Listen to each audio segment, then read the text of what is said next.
Hello दोस्तों, नमस्कार। मैं आज आप लोगों को कहानी में बताने वाली हूँ माँ दुर्गा की कथा। तो आइए कहानी स्टार्ट करते हैं।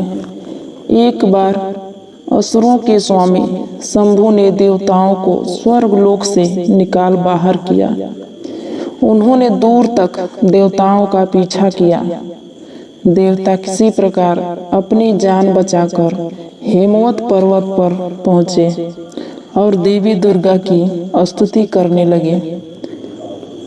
हे देवी माँ, तुम सब प्रकार के मंगल की कारणीभूति हो।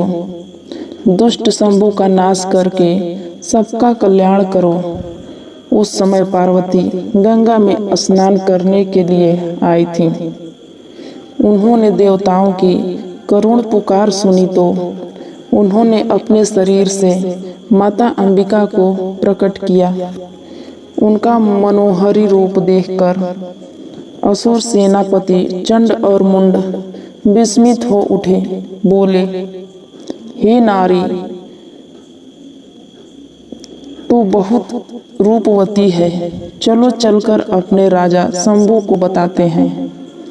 चंड और मुंड ने आकर शंभु के सामने अंबिका के रूप का वर्णन किया तो शंभु ने कहा, यदि वह स्त्री इतनी ही रूपवती है तो मैं जरूर उसको वर्ण करूँगा। जाओ और उसे मेरे पास ले आओ।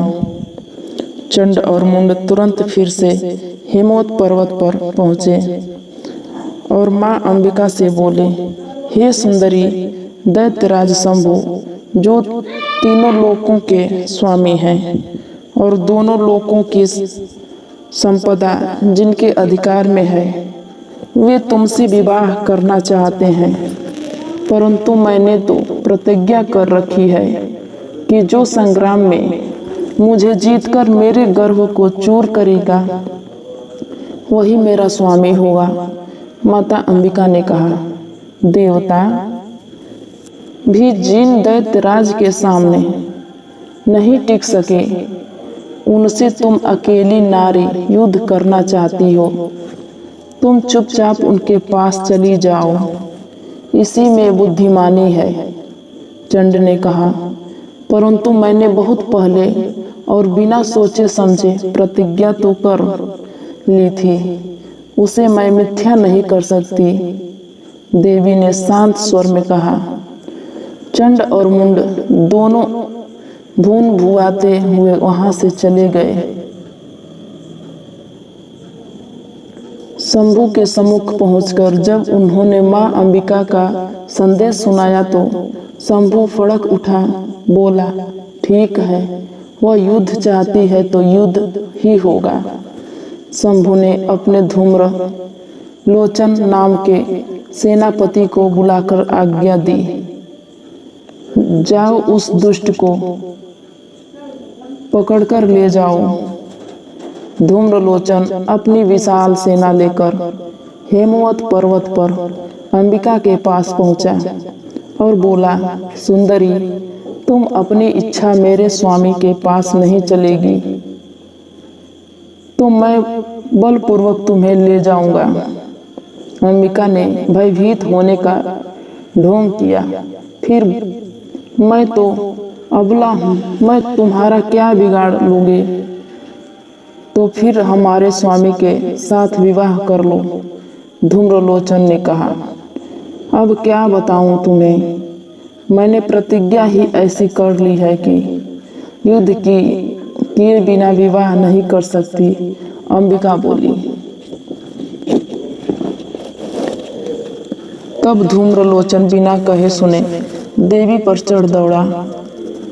माँ अंबिका ने बड़े घृणा के भाव से सिर्फ हूँ का उच्चारण किया, जिससे धूम्रलोचन जलकर भस्म हो गया और उसकी जगह राख की ढेर रह गई।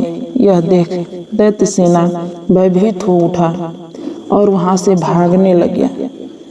लेकिन तभी भागती सेना को चंड और मुंड ने रोका। बोले, हमारे स्वामी ने आज्ञा दी है कि इस दुष्टा को पकड़ लाएं। यह अकेली है और हम इतने हैं, फिर क्यों भागते हो? हम इसे घेर कर अभी पकड़ लेंगे। दैत्य हिम्मत कर अंबिका की ओर बढ़े, जो अब सिंह पर सवार हो गई थी। उनकी भ्रिकुटी तन गई।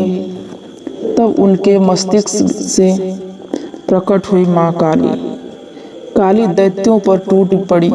उन्होंने एक हाथ से एक हाथी उठाकर दैत्यों पर फेंका। अनेक असुर उस हाथी के नीचे दबकर मर गए। यह देख चंड क्रोध में भरकर काली की ओर झपटा। ठहर तो दुष्टता, मैं तुझे अभी मारकर चील कौवों को खिलाता हूँ। काली ने उसके केस पकड़े और उसका सिर काट डाला। यह देख मुंड को बड़ा गुस्सा आया। वह पूरे वेग से काली पर झपटा, किंतु उसका भी वही हाल हुआ जो चंड का हुआ था। माता काली ने उसकी गर्दन भी काट फेंकी।